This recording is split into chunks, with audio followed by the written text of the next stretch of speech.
Hello and welcome. In this video, we are going to talk about the match statement in Python. So, just a note here. So, match statement was not built or defined in the early phases of Python. It was brought in earlier due to a lot of unique business use cases, etc., kept coming in, and instead of using too many loops, etc., this match case was introduced. So match case is nothing but it's more of a execution. So it generally selects one of the many code blocks that needs to be executed. So this expression or the syntax for this is pretty simple, right?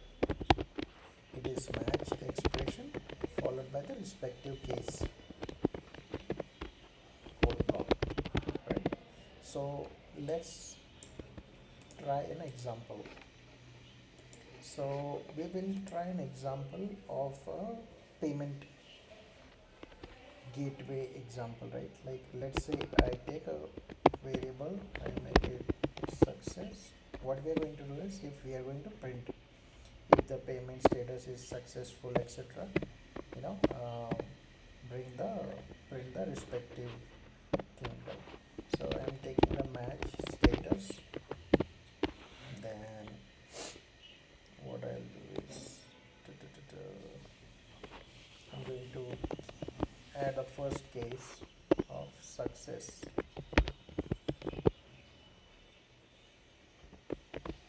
I'm going to print payment successful, right? Similarly, we are going to do that for another use cases.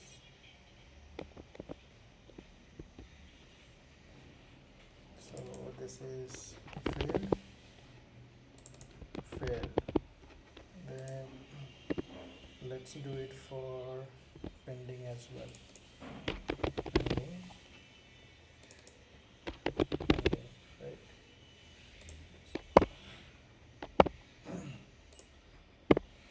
So you see why I'm taking my cursor on this side, right? It's because the indentation logic. So there is also called a case called underscore.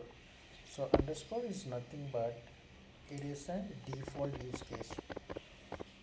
So if nothing works, it will execute this particular case. This will be unknown, right? So this is the code. Now let's execute it, right? So the payment is successful.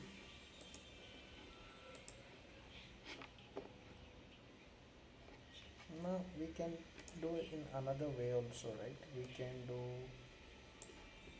like we can take input something just for fun, right?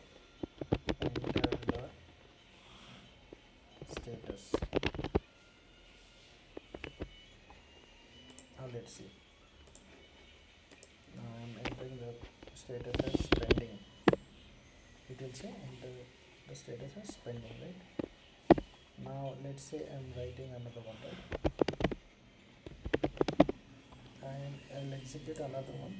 Now I'll write another status which does not exist here. We have success, failed, pending. I'm going to do let go. So it does not exist. That's the reason this code block got executed. So this is pretty simple. Use it, prepare a lot of examples, play along with it, and let me know if you have any questions, and I will see you in the next one.